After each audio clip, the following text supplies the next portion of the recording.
This is Southern Cross News with Rachel Williams. Two quad bike riders are lucky to have escaped serious injuries after being involved in two separate incidents on the state's west coast. Emergency services were first called to Granville Harbour soon after midday.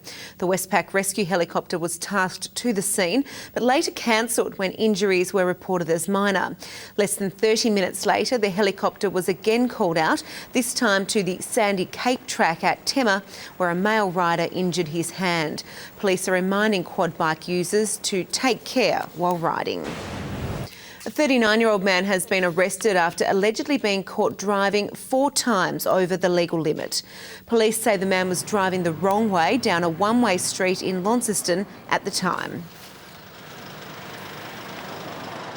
That it's a pretty horrific incident of drink driving, and luckily enough, he or not him or anyone else around him was injured, but the potential for a serious accident with someone driving on the road in that sort of condition is pretty significant.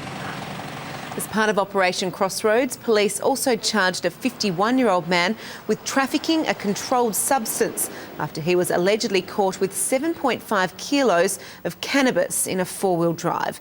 The police crackdown will run until next Wednesday. To some breaking news now, and police are at the scene of an incident in Glenorchy. Crews were called to Barwon Place late this afternoon in relation to a suspected stabbing. Police are yet to confirm any more details, but we will bring you the latest tomorrow night. In spectacular style, around 40 of the country's best wind and brass bands have paraded through the streets of Launceston.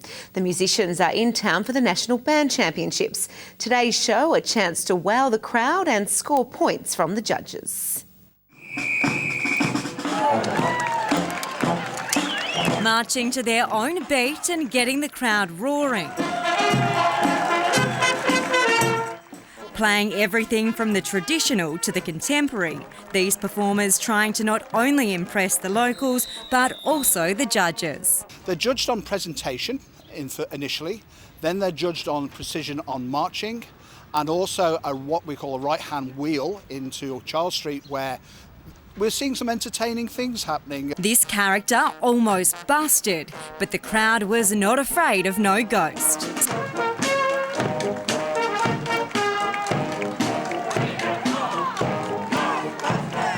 I think they were great, and a lot of young people in it. I even have a bit of a march with them when they go past. Some crowd members just as critical as the judges. I was an old bandsman back here, back in 46, played with the Launceston Boys Band. What do you think of the bands? Are they up to the standard that they used to be? Some are and some are not. The 3,500 musicians come from across the country, some flying in from as far as Cairns for the 4-day championships. For the average band member, it is the highlight of 12 months' hard work. And despite being a competition, I think we're all winners this weekend. At the end of the day, they're here representing their states, and everybody's having a good time. It's the first time in 13 years the championships have been held in Launceston. The competition continues all long weekend, with a gala concert to be held at the Albert Hall tomorrow night.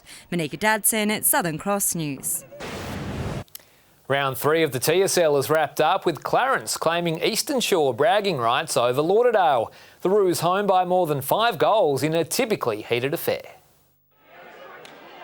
Old enemies at it once again. Clarence and Lauderdale locking horns at Blunston, and it was Dylan Fife drawing first blood with the game's first major. Jake Cox loves the Bombers though, today no different, this his first. Things were always going to be spicy, and it didn't take long for things to heat up. Boss got soared in the goal square, taking this hanger and slotting the goal. This monster from 65, handing Lauderdale a quarter-time advantage after the siren. Cox slotted his second early in the second. Standen chipped in his 150th game. Cox and Grace going goal for goal as Clarence opened up a 22-point lead. 3 Bomber goals, including 2 from Ryan Wiggins, tightening things up at the main break. But the Roos weren't going to be denied at home. A big third term saw Clarence boot 6 goals to 4. They piled on another 5-2 in the last to storm home by 32 points. Devonport strikers scored twice in 7 minutes to score a 2-0 win over South Hobart in the NPL Tasmania. It took until the 69th minute for Fisher to score, rounding the keeper and placing it home. He scored an almost identical goal in the 76th to make the final result 2-0. In other results, Clarence and Kingborough drew 2-2. Rangers and Zebras also shared the points. Tassie cyclist Amy Cure has added to her Hong Kong medal tally, claiming a bronze overnight in the Omnium at the World Track Champs. But she probably should have had silver. Cure tied for second with Dutch rider Kirsten Wild, but a somewhat controversial countback saw her relegated to third. It's believed the Dutch team appealed against Cure for aggressive riding. Cure will also compete in the Madison and points race. Good evening. Despite some light showers along the west and north coasts this morning, it was mostly fine around the state today. Hobart reached a top of 18 degrees. It was 17 in Launceston and 16 degrees in both Burnie and Devonport. Friendly Beaches, Bushy Park and Flinders Island all reached a top of 18. It was 17 at Maria Island, St Helens and Grove, 16 at Low Head, Wynyard and Strawn, and after a -2 overnight, it reached 12 degrees at Lyowini. The satellite shows low cloud over Tasmania and southern Victoria due to a high pressure system in the Bass Strait.